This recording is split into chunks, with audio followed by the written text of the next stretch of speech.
Hello friends, welcome to our channel knowledge building solar. तो ये video PVC tutorial में अपने सोलर पावर प्लांट को डिज़ाइन करने की सेकंड वीडियो है। तो जैसा कि पिछली वीडियो में जब हम अपने सोलर पावर प्लांट को डिज़ाइन करते हैं पीवीसी सॉफ्टवेयर में, सबसे पहले उसका जो बेसिक डेटा होता है जैसे जियोग्राफिकल लोकेशन, अपने प्रोजेक्ट को नेम देना, देन क्लाइंट डिटेल फिल करना। तो जो भी जियोग्राफिकल से रिलेटेड इन्फॉर्मेशन है और अपने प्रोजेक्ट में कैसे अपनी साइट को क्रिएट करना है और उसका मीटोनोम डेटा इंपोर्ट कैसे करना है, देन अपने प्रोजेक्ट रिपोर्ट के अकॉर्डिंग आपको जो भी वहाँ से डेटा चाहिए वो आपको कैसे सेव करना है, तो वो सारी चीज़ें मैं पिछली वीडियो में बता चुका हूँ। तो आपने जियोग्राफिकल पैरामीटर को कम्प्लीटली डिजाइन कर दिया, मीन्स आपने अपनी साइट को वहाँ पर पहले क्रिएट करते हुए, मीन्स आपके जो साइट सर्वे से रिलेटेड जैसे हम अपनी साइट में सबसे पहले प्रिलिमिनरी डिजाइन करते हैं, वो साइट सर्वे वगैरह करते हैं, उसका लैट लॉन्ग लेंथ विड्थ के अकॉर्डिंग जो भी हम प्राइमरी डेटा लेते हैं सबसे पहले, तो वो हमने अपने सॉफ्टवेयर में कंप्लीट कर चुके हैं। देन जो नेक्स्ट हमारा ऑप्शन रहता है वो है हमारा प्रोजेक्ट सेटिंग। तो प्रोजेक्ट सेटिंग में क्या होता है कि हम अपने प्रोजेक्ट की एक सेटिंग करते हैं। तो ये भी सारा डिपेंड करता है आपकी साइट के अकॉर्डिंग, मीन्स आपके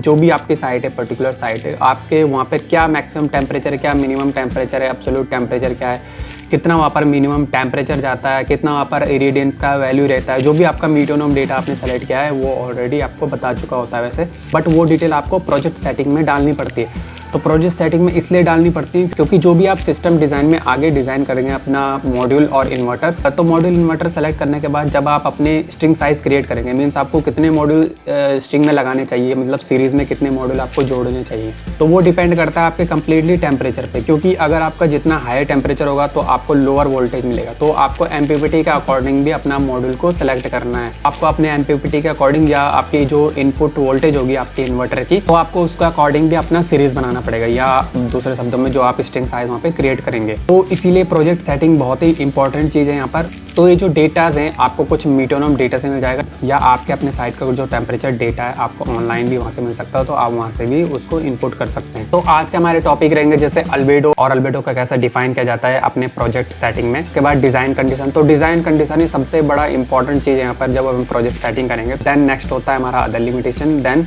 प्रेफरेंसेस का। तो वीडियो को लास्ट एंड तक देखिएगा, और चैनल में नए हो तो चैनल को सब्सक्राइब कीजिएगा और वीडियो को लाइक एंड शेयर कीजिएगा। तो चलते हैं अपनी पीसी की स्क्रीन में। ओके, तो जैसे पिछली वीडियो में हमने यहाँ तक अपना प्रोजेक्ट सेव कर लिया था। आज का टॉपिक जैसे हमारा प्रोजेक्ट सेटिंग का है, जैसे मैं बता रहा था, तो यहाँ पर जो सबसे ऊपर हमारा ऑप्शन शो कर रहा है प्रोजेक्ट सेटिंग, आपने इस पर क्लिक कर देना है। प्रोजेक्ट सेटिंग पे क्लिक करने के बाद यहाँ पर कुछ इस तरह से ऑप्शन ओपन हो जाएंगे, जैसे albedo, design condition, other limitation and preferences का। तो सबसे पहले ऑप्शन जो अल्बेडो का है उसमें जैसे अल्बेडो वैल्यूज, मंथली वैल्यूज, यहाँ पर मंथ वाइज जो वैल्यू शो कर रही है 0.20 जनवरी टू दिसंबर तक, एंड द कॉमन वैल्यू, और कॉमन वैल्यू भी हमारी 0.20 है। तो अल्बेडो सबसे पहले होता क्या है, अल्बेडो वैल्यू जो आपकी सन से आने वाली सनलाइट होती है, अगर वो ग्राउंड सरफेस में आने के बाद वापस एटमॉस्फेयर में रिफ्लेक्ट हो जाती है और वहाँ स्कैटर्ड हो जाती है, तो वह वैल्यू अल्बेडो वैल्यू कही जाती है। तो यहाँ पर जैसे पीवीसी सॉफ्टवेयर में यूजुअल वैल्यू ऑफ अल्बेडो यहाँ पर दिया है, जैसे ग्रास में, फ्रेश ग्रास में, एंड स्नो में, एंड वेट ड्राई। तो यहाँ पर डिफरेंट अल्बेडो वैल्यूज है। तो अल्बेडो वैल्यू टोटली डिपेंड करती है आपके प्रोजेक्ट साइट के सरफेस एरिया पर, चाहे वो रूफटॉप हो या ग्राउंड माउंटेड हो, मीन्स आपका रूफटॉप किस सरफेस का है, या कंक्रीट है, या आपका टाइल्स का है, या टीन शेड का है। और अगर टीन शेड का है तो उसकी वैल्यू अलग है अल्बेडो की। तो यहाँ पर हम अल्बेडो वैल्यू को जो पीवीसी सॉफ्टवेयर ने डिफॉल्ट वैल्यू रखी है 0.20, उसको ही सेट करके रखेंगे। देन सेकंड पैरामीटर है हमारा डिज़ाइन कंडीशन। तो डिज़ाइन कंडीशन में आपको साइट डिपेंडेंट पैरामीटर मिलेंगे, जिसमें आपको अपने सिस्टम में स्ट्रिंग साइज को क्रिएट करने के लिए अपने साइट के अकॉर्डिंग टेम्परेचर को डिफाइन करना पड़ेगा। वहाँ पर आपको minimum temperature, maximum temperature and absolute temperature, अपने सिस्टम वोल्टेज या स्ट्रिंग साइज में वोल्टेज लिमिट के लिए आपको सारे ये पैरामीटर डिफाइन करने पड़ेंगे। जैसे आपने कोई स्ट्रिंग साइज की है, तो जो स्ट्रिंग साइज से जो आउटपुट वोल्टेज आया है, तो अगर आपका मिनिमम ऑपरेटिंग वोल्टेज आपके स्ट्रिंग साइज से आ रहा है, इट्स मीन्स आपका जो साइट में टेम्परेचर है वो मैक्सिमम है। तो उस मैक्सिमम टेम्परेचर के अकॉर्डिंग जो आपका मिनिमम वोल्टेज आ रहा है वो आपके इन्वर्टर के एमपीपीटी के मिनिमम वोल्टेज के ऊपर होना चाहिए।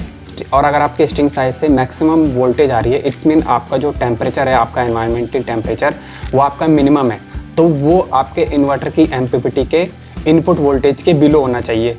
देन डिज़ाइन कंडीशन में हम एब्सोल्यूट वोल्टेज लिमिट को भी डिफाइन करते हैं, मीन्स आपको यहाँ पर एब्सोल्यूट वोल्टेज टेम्परेचर भी डिफाइन करना पड़ता है, मीन्स आपका कितना डिग्री यहाँ पर मिनिमम टेम्परेचर रहता है अपनी साइट के अकॉर्डिंग। तो उस पर्टिकुलर टेम्परेचर के अकॉर्डिंग जो आपका मैक्सिमम वोल्टेज आए, तो वो आपके इन्वर्टर की मैक्सिमम एब्सोल्यूट वोल्टेज के नीचे ही रहना चाहिए। मतलब आपके जो स्ट्रिंग साइज की आउटपुट वोल्टेज है वो आपके इन्वर्टर की स्पेसिफिकेशन के अकॉर्डिंग जो आपका एब्सोल्यूट वोल्टेज लिमिट है उससे ऊपर नहीं जाना चाहिए।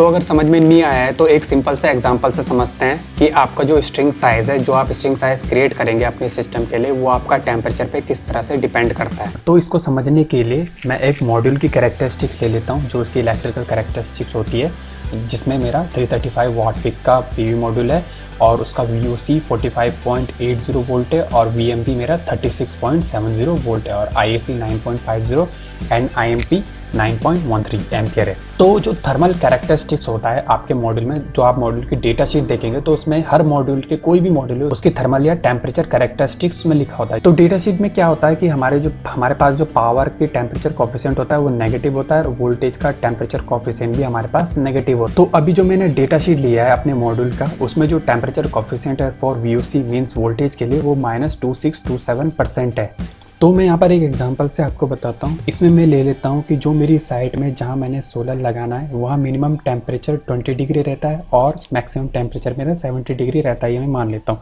तो सबसे पहले हम वोल्टेज डिफरेंस निकालेंगे। तो वोल्टेज डिफरेंस क्या होता है, जो VDF है उसका फॉर्मूला ये होता है। तो VDF equal to VOC into temperature coefficient. तो टेम्परेचर कोफिशिएंट आपके मॉड्यूल की कैरेक्टरिस्टिक्स में मिल जाएगा। तो VOC हमारे पास है, वो भी मॉड्यूल के कैरेक्टरिस्टिक में।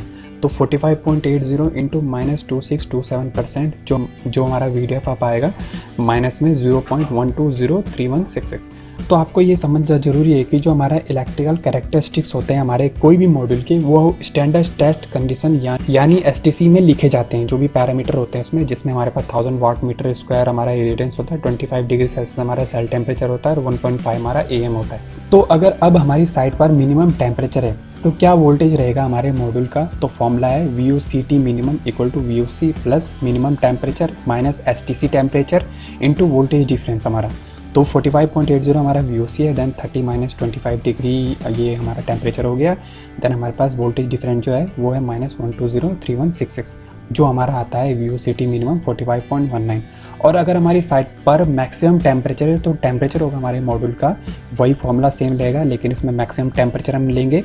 तो 45.80 plus 70 minus 25 into voltage difference. तो यहाँ पर हमारा जो वोल्टेज आया है मैक्सिमम टेम्परेचर 40.38 वोल्ट आ गया।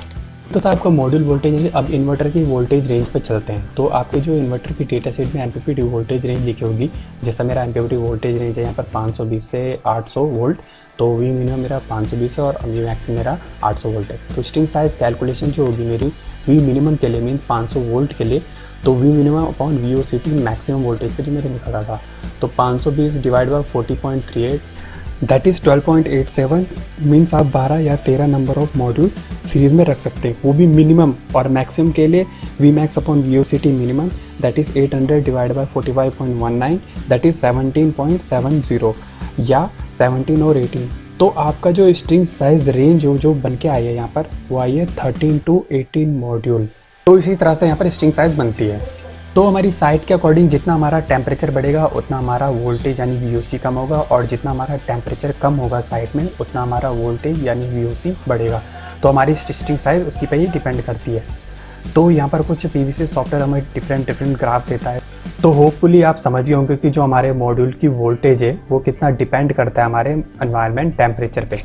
तो साइट डिपेंडेंट डिज़ाइन पैरामीटर में अगर हम जो भी टेम्परेचर हम यहाँ पे फिल करेंगे वो हमारे एम्बिएंट टेम्परेचर होगा, हमारा एटमॉस्फेरिक टेम्परेचर होगा। ये ध्यान में रखिएगा कि मॉड्यूल टेम्परेचर अलग होता है और एम्बिएंट टेम्परेचर अलग होता है। मॉड्यूल टेम्परेचर आपके एम्बिएंट टेम्परेचर से 15 to 20 डिग्री ज़्यादा होता है। तो उसी हिसाब से यहाँ पर आपने टेम्परेचर की वैल्यू को पुटअप करना है अपनी साइट के अकॉर्डिंग। जो वहाँ पर मिनिमम टेम्परेचर है एंड मैक्सिमम टेम्परेचर है उसकी वैल्यू आपने यहाँ पर पुटअप कर देनी है। तो सिंपली आप 3 पैरामीटर से समझ लीजिए। तो अभी जो टेम्परेचर की वैल्यू यहाँ पर ऑलरेडी पुटअप हो रखी है, तो मैं डिफॉल्ट वैल्यू लेके ही चल रहा हूँ। देन अदर डिजाइन पैरामीटर, तो यहाँ पर जो एरे मैक्सिमम वोल्टेज जो आपने IC यूजुअली 1000 वोल्ट, क्योंकि हमारे जो मॉड्यूल में मैक्सिमम एरे वोल्टेज का रेटिंग होती है वो 1000 वोल्ट होती है, तो हम 1000 पे यहाँ पर सिलेक्ट करेंगे। देन म्यू VOC वैल्यू, तो इसमें आपने 1 डायोड मॉडल पर सेलेक्ट करके रखना है। तो म्यू VOC वैल्यू क्या है, जो आपका मॉड्यूल का डी रेटिंग फैक्टर होता है, मीन्स आपका जो टेम्परेचर कॉफिशिएंट होता है वोल्टेज का मीन्स VOC का, उसकी वैल्यू को आपने कहाँ से डिफाइन करना है। उसके पैरामीटर यहाँ पर है, एक 1 diode model and from specification. तो आपने 1 डायोड मॉडल पर सेलेक्ट करना है। फ्रॉम स्पेसिफिकेशन वाला ऑप्शन आप तब सेलेक्ट करेंगे अगर आप अपने मॉड्यूल की या सोलर पैनल की आपने कोई पेन फाइल क्रिएट की है या आपने अपने सोलर पैनल की कोई स्पेसिफिक पेन फाइल जो आप अपनी साइट में इंस्टॉल करना चाहते हैं सोलर मॉड्यूल, तो अगर आपने स्पेशली उसको क्रिएट किया है और उसको अपलोड किया है पीवीसी सॉफ्टवेयर में, डिजाइनिंग में आप वही मॉड्यूल सेलेक्ट करेंगे तो आप फ्रॉम स्पेसिफिकेशन वाले ऑप्शन पे क्लिक करेंगे। देन नेक्स्ट है यहाँ पर लिमिट ओवरलोड लॉस। तो बाय डिफॉल्ट यहाँ पर लिमिट ओवरलोड लॉस यहाँ पर पीवीसी सॉफ्टवेयर में 3% का दिखा रहा है। तो लिमिट ओवरलोड लॉस क्या होता है, ये कम्प्लीटली डिपेंड करता है आपके स्टैंडर्ड टेस्ट कंडीशन पर। तो जैसे हम यहाँ पर 100 किलोवाट का पावर प्लांट डिज़ाइन कर रहे हैं और 100 किलोवाट में हम 80 किलोवाट का अगर इन्वर्टर लगाते हैं तो किसी पर्टिकुलर पीक टाइम पर अगर हमारा पावर प्लांट डीसी साइड से 100 किलोवाट जनरेट कर रहा है बट 80 किलोवाट इन्वर्टर होने की वजह से हमारा आउटपुट 80 किलोवाट मिलेगा, तो उस पीक टाइम में हमारा जो पर्टिकुलर पावर का लॉस हो रहा है वो पावर लॉस हमने यहाँ डिफाइन करना है। तो अभी यहाँ पर बाय डिफॉल्ट 3%, बट ये कम्प्लीटली डिपेंड करता है एसटीसी कंडीशन पर। तो लिमिट ओवरलोड लॉस की वैल्यू को हम कम से कम दिखाएंगे अपने पावर प्लांट में, तो मैं इसको 1.2% कर देता हूँ। देन नेक्स्ट ऑप्शन है हमारा transposition model for this project. तो ट्रांसपोजिशन मॉडल क्या होते हैं, जो हमारी सनलाइट से इरेडियंस पड़ रही है हमारी प्रोजेक्ट साइट में, तो उस इरेडिएशन की वैल्यू अगर हम निकालें तो उस इरेडियंस वैल्यू के हमारे पास 2 मॉडल होते हैं, एक तो हे रोबस्ट मॉडल एंड पेरेज। तो आप पेरेज मॉडल पे सेलेक्ट करके रखिएगा बाय डिफॉल्ट। देन नेक्स्ट है हमारा अदर लिमिटेशन वाला टैब। तो यहाँ पर हमको 3 ऑप्शन मिलेंगे। तो ये जो 3 ऑप्शन है ये हमारे शेडिंग एलिमेंट से रिलेटेड, जैसा हमारा प्रोजेक्ट साइट है जिस जगह पर हम अपने मॉड्यूल को माउंट करेंगे, तो वो जो पर्टिकुलर एरिया है और जो हमारा मॉड्यूल में पड़ने वाला जो शेडिंग एरिया है उसका यहाँ पर कुछ रेशियो और कुछ पैरामीटर यहाँ पे शो की। तो यहाँ पर कुछ खास इंपॉर्टेंट ऑप्शन नहीं है, क्योंकि जो हम अपना शेडिंग रिप्रेजेंटेशन या जो भी हम शेडिंग एनालिसिस करेंगे अपने प्रोजेक्ट में, नियर शेडिंग वाले टैब में वहाँ पर हम अपने शेडिंग को रिप्रेजेंट करेंगे और वहाँ पे शो करेंगे कि हमारा शेडिंग लॉस कितना हो रहा है। तो इंटरफेस प्रेफरेंस जो हमारी प्रोजेक्ट साइट है, यहाँ पर जो हमने मीटोनम डेटा सेलेक्ट किया था अपनी जियोग्राफिकल लोकेशन में, जो डिस्टेंस यहाँ पे शो किया है 10 किलोमीटर, हमारा जो मीटोनम सोर्स है वो हमारी साइट से 10 किलोमीटर की डिस्टेंस में।